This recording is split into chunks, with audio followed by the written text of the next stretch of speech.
What about Delaware? Just below Dover. Oh, okay, yeah. 2 hours, 2 hours, 10 minutes.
This special meeting was called for Wednesday, May 28th, 2025 at 7:30 p.m. at Borough Hall located at 77 Summer Hill Road, Spotswood, New Jersey.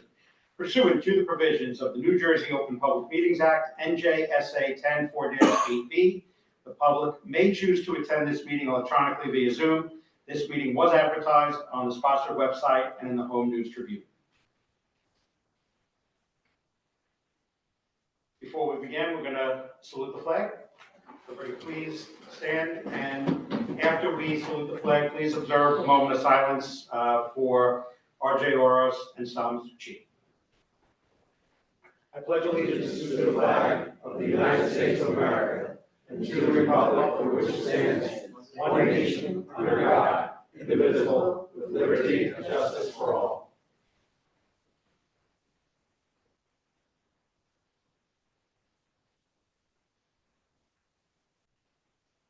Thank you.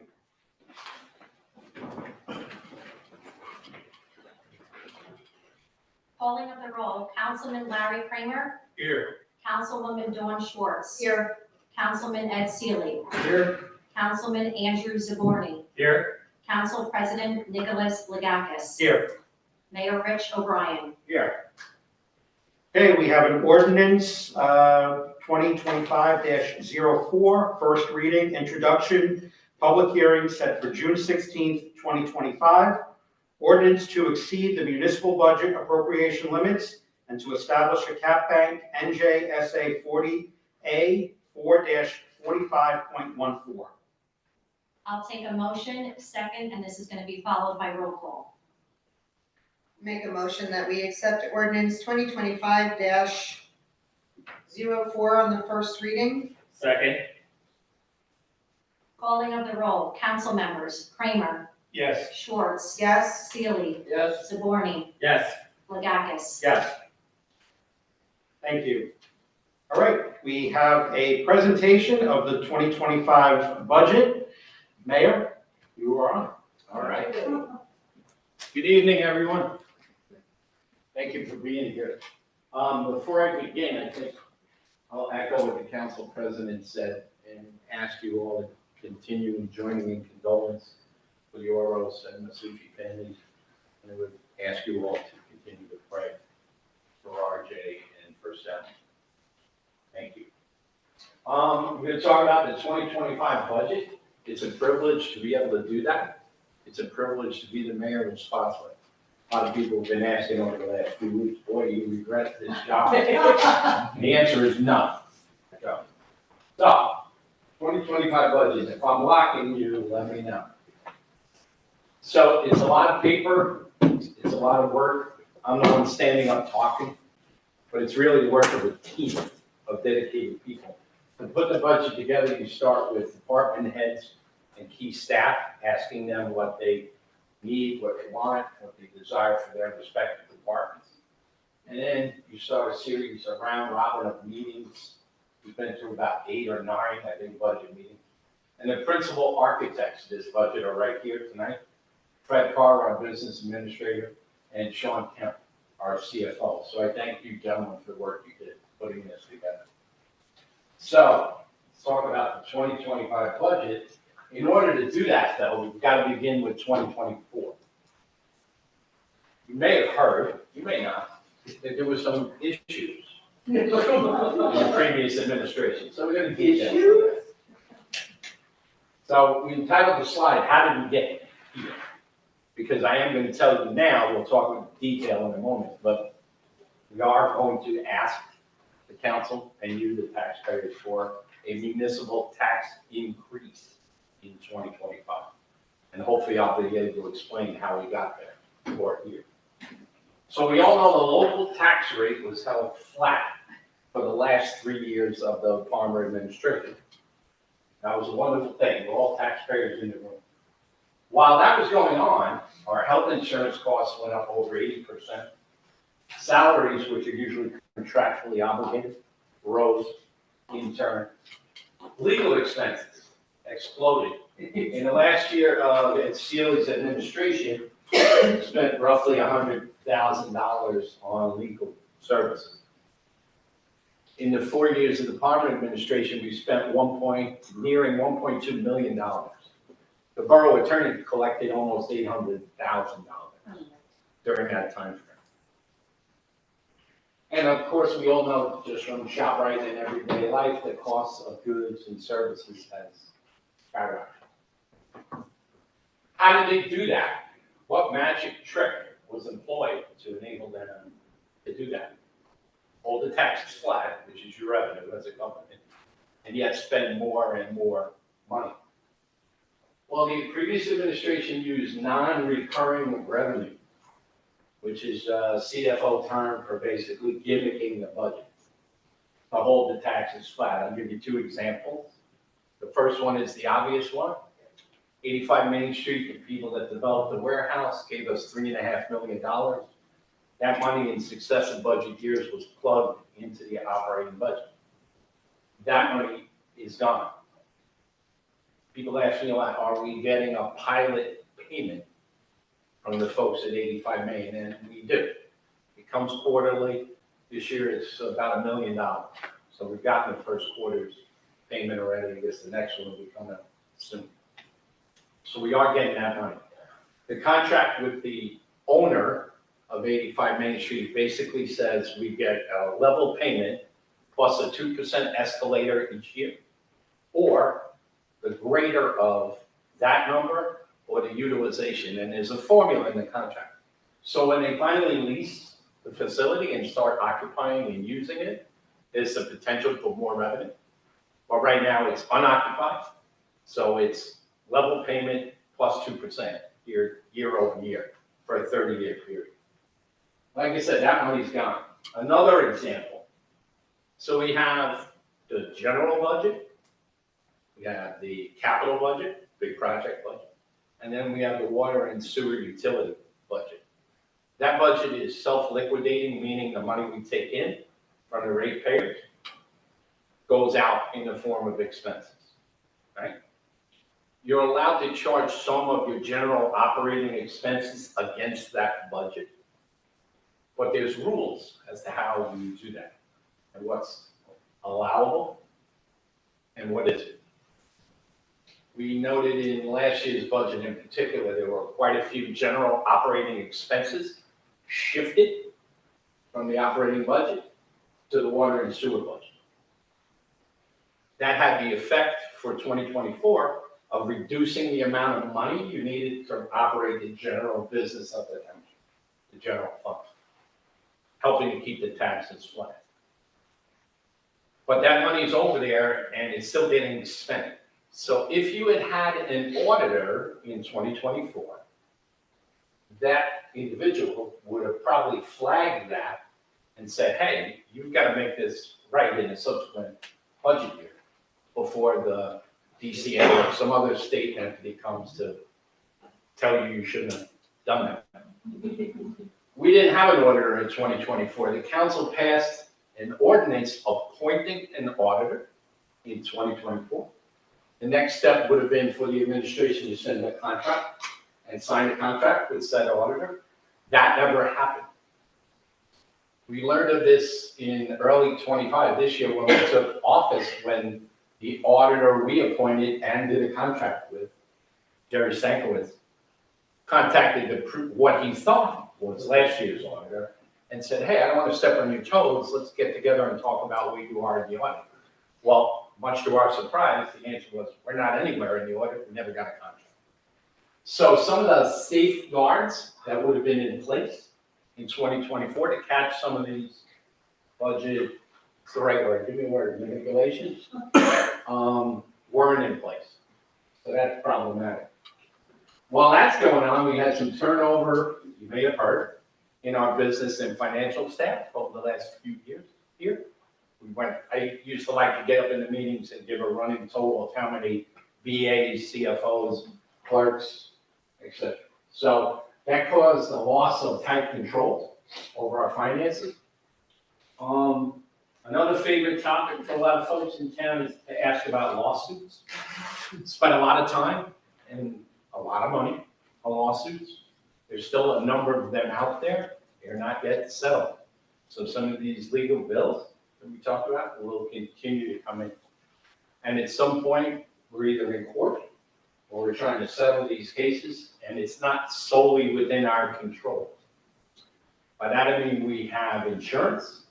The insurance companies have some role in dictating what we can and cannot do in terms of a lawsuit. The other problem with trying to settle lawsuits that gets mentioned to me a lot, why don't we just settle? Save money now by settling now.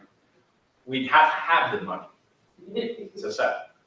The previous administration did not leave any litigation reserve or any money set aside to deal with legal issues.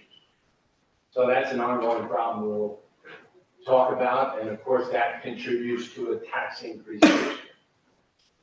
Proper procedures were not always followed, bills went unpaid for months. I was telling some of the council members a few minutes ago, we got another bill today from Middlesex County that is a 2024 bill that we never paid, it's past due.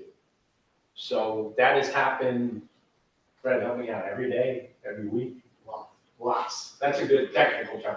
It's happened lots of times where we had unpaid bills. We found them in drawers.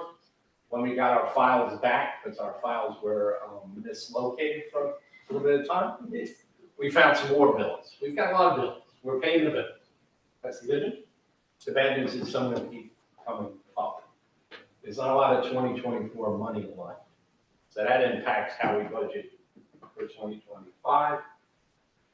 Talk about the auditor. The previous administration stopped being accessible to our residents. We've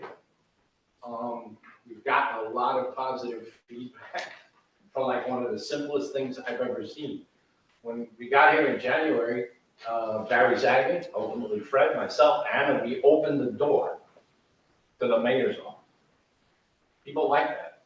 That's amazing to me. But it was pretty easy. I know how to open a door. That's at my skill level. Insufficient funding of capital projects. So we had some capital projects in the last couple of years where we did road work. And normally the process is you expend the money, you complete the project, go back to DOT and grants, you get that money back. We didn't do that. We forgot that part, where you go get the money back. So the net effect of that was we were spending our cash, operating cash, to do capital projects. So all of that comes home now. We have to adjust this budget to reflect all. So we basically borrowed money from ourselves in a way that wasn't conducive to good operation.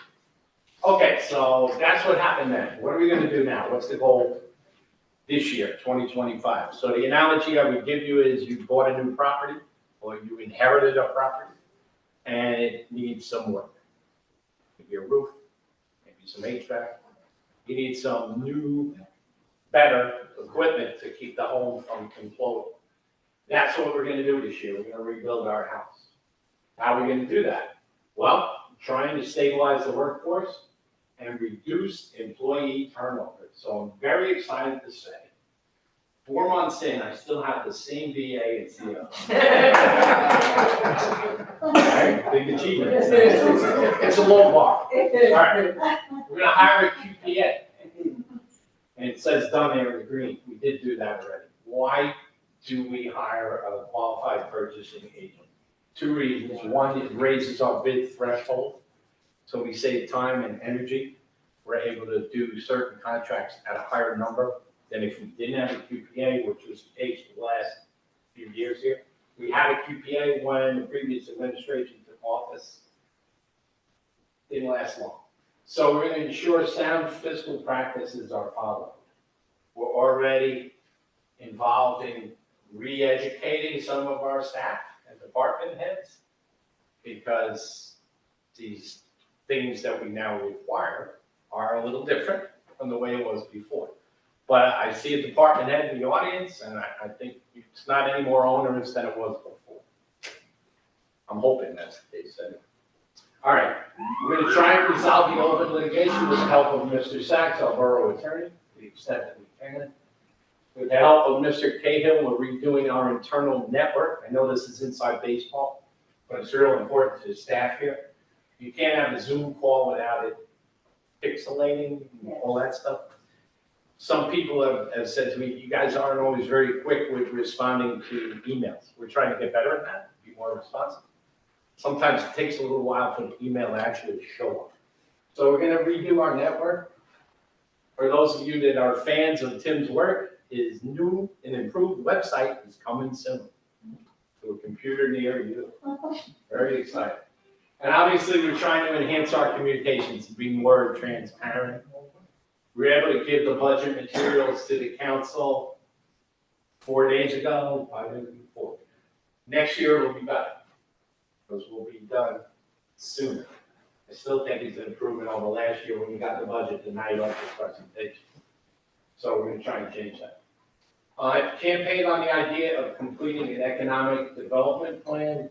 We're gonna increase the budget by $35,000. Why are we gonna spend that when we just said we don't have a lot of money? Well, the idea is we do have some vacant commercial space and other retail space in the town. If we can get people to occupy it, it will generate more revenue. We mentioned 85 Main Street. If we can help get someone in there, it'd probably be a good thing. We want to rebuild our rec department and have spent a little bit of time trying to enhance our relationship with our neighboring town because it's not a little disruptive. So we're trying to fix that.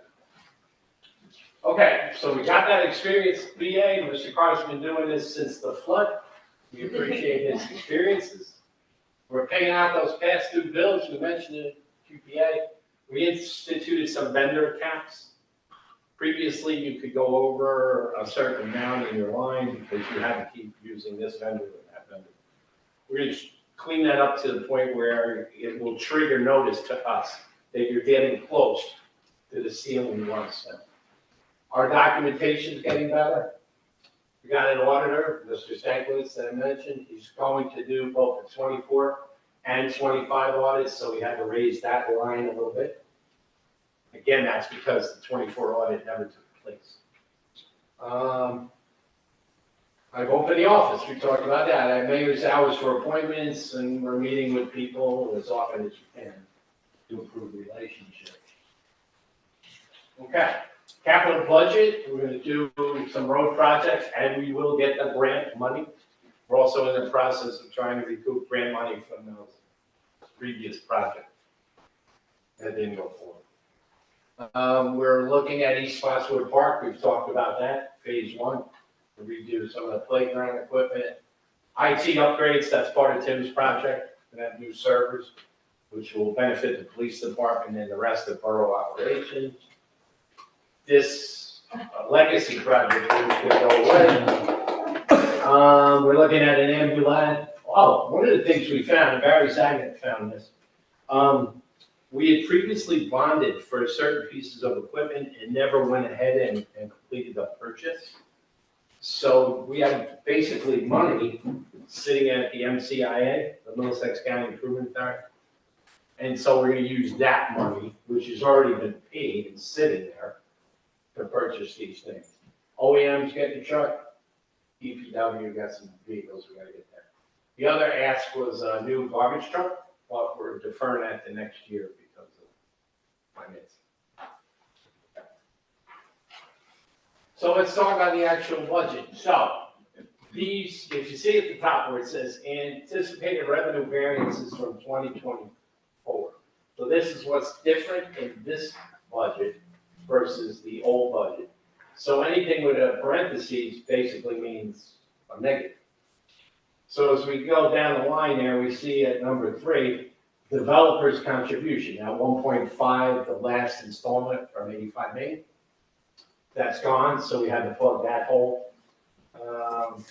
Capital fund balance, we had a revenue, utility capital, cash deficit. Again, we moved money over there that we should not.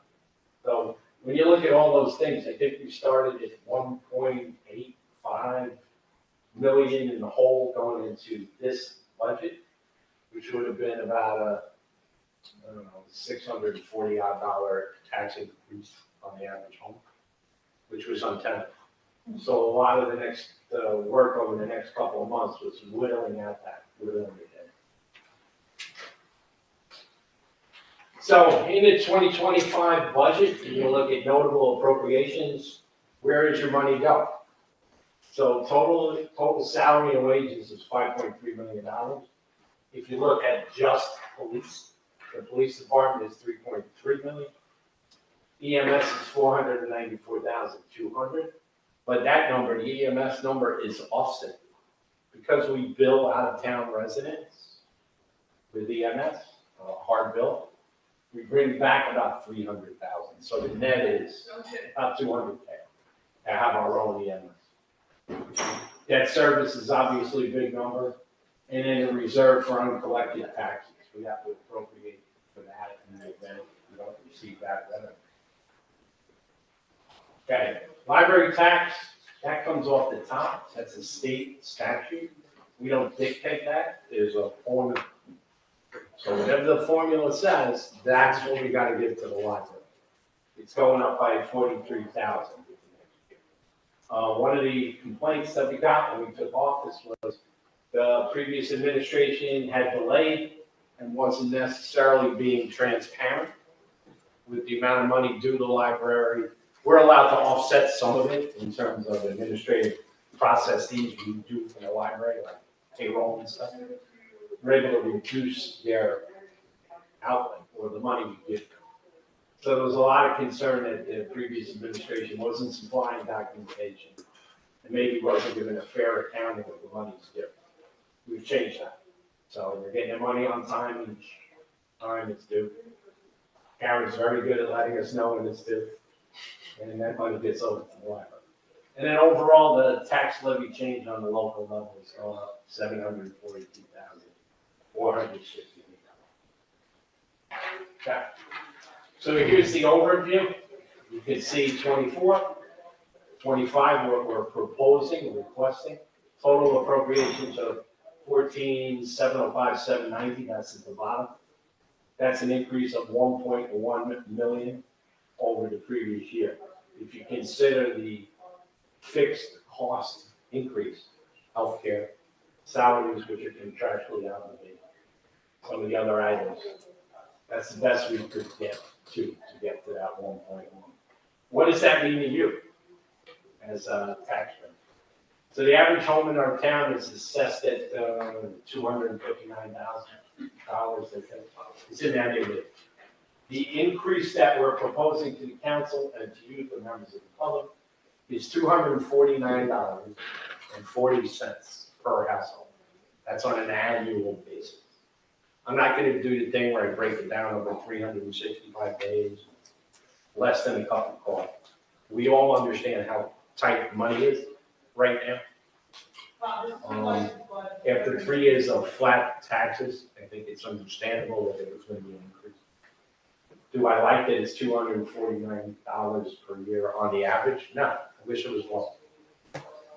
We couldn't get to that space. This is where it is. I hope they give it some consideration. And of course, question it too. Okay. Yeah, average residential value 259 to 64. the average residential tax. Go down there and you can look at what the increases would look like. People have asked, well, what if my house is assessed lower than that? Then the increase would be lower. Obviously, if your house is assessed at over 259, it would be higher. We've been here 37 years, our house is assessed at 248. So it would be 200 and something for me. Okay. How does it break down? Well, the schools are the biggest part of your tax bill each year. I think we all know that. 54%. The borough is 30% of your tax bill. The county is 1%. County's increasing the tax also for the first time in a while. And then the library is 1%, 1.4%. I'm sorry, I said the county was 1%, it's 15%. The library is 1%. Yeah. So again, total estimated annual tax on the average home for 2025 would be $9,800. That's for a house assessed at that 259, which is the average. School tax being the biggest, and then the county, us, and the library. Okay. These slides will be available tomorrow. Tim, we can put them up on the website tomorrow. Okay. That $14,700,000 that we're asking you for, what are we gonna do with it? General operations are 11 million. Some of the statutory stuff, 1.7. Debt service, we're gonna pay the people we borrow money from, 1.2. And then that reserve from collected taxes is 577. So a total of 14,700. Okay. So we completed talking to each of our department heads in the workshop phase of the budget. We did that back in March. Tonight, we're introducing the budget to the council. We'll send it to DCA for review, comments, approval. We have to schedule a public hearing. So in the days between May 28th and July 14th, which is your public hearing, you're invited to send questions, concerns to the council, to the administration, whatever you need to do. If you want budget documents, talk to the clerk's office, we'll get them for you. And it's designed by the state to allow the public time to dig in. So tonight, you don't have a lot other than what I've said. This is your opportunity to get documents and dig into it, and see if we messed up somewhere along the way. We have to wait 28 days to allow for that public comment prior to adoption. What did I leave out? CFO, PA, what did I leave out? So I just wanted to really reiterate that after tonight's meeting, Sean will send the budget that the council has to Tim to post on the borough's website, along with this budget presentation provided by the mayor, and anybody can access the finance documents and print it out and, fire away. We're available between now and the July 14th to answer any questions that you may have. The public hearing is for July 14th, so, but if you do have questions about the nitty-gritty of the document and you can't wait till that time, if you send us an email, we should be able to assist you to the best of our ability. And I think I have to ask the clerk, the public will have the right to comment tonight, or we're not entertaining questions.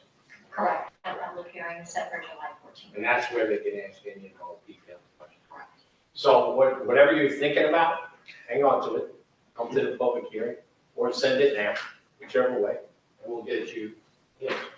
But the public can get up tonight and speak in whatever fashion you choose to do.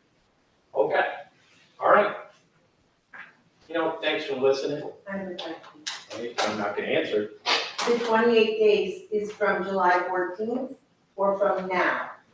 The 28 days is from now, so if you're saying, well, that's more than 28 days. Correct. That gives you more time to think and do research. Okay, It's also a function, frankly, of the council's availability and schedule. okay. So we're having a council meeting on June 16th. June 16th is the next council meeting. The 28 days would take us right before the 4th of July. We might as well just wait a couple of extra weeks, give everybody some time to, look into doing their research, ask some more questions. This way, for the 14th, when we meet, you'll have the opportunity then to do so. I know that the borough increase is $250 average.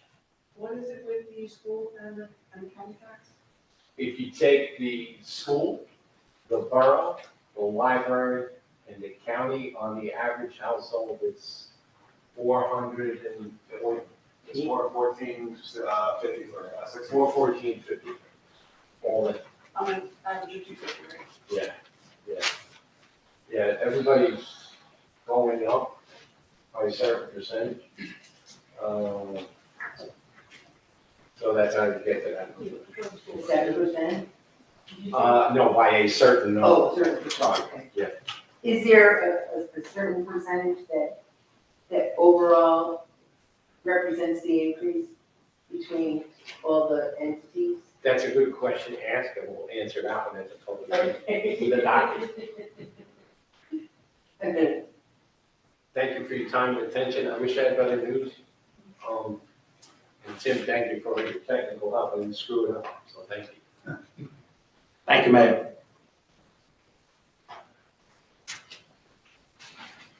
I will make one comment, Mayor. You might not want to use the term "since the flood" in this building. Yeah, that was before choice of word. I was gonna say, Okay.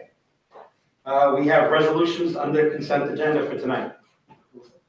Thank you. Is there any member of the governing body that would like any of the resolutions pulled before you vote on them all?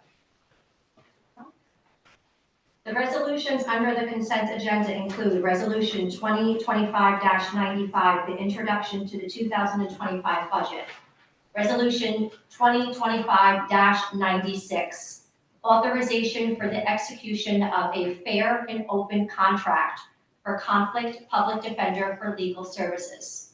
Resolution 2025-97, recommendation for the planning board to review the report of Center State Engineering for Round 4 COA compliance and consistency with the master plan.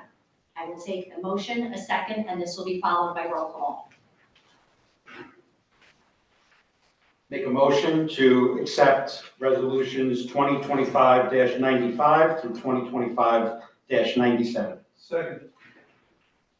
Calling of the roll, council members Kramer, Yes. Schwartz, Yes. Seely, Yes. Zaborni, Yes. Legakis. Yes.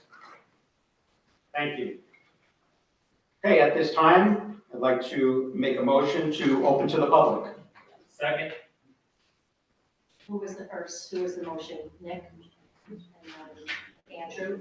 All in favor? Aye. Thank you. This time, you can come up and ask questions about anything you'd like. Sure.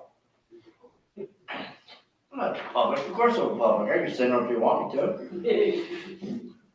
I gotta say, most of you know I've been sitting up here for quite a while. There's a short hiatus and I came back, but this is probably the most transparent form of budget that you're ever going to see. I don't recall ever, even in my administration, anybody offering the public access to CFO and BA for all the information you're looking for. So take advantage of it because this doesn't happen very often. I just think it's a good thing. Thank you.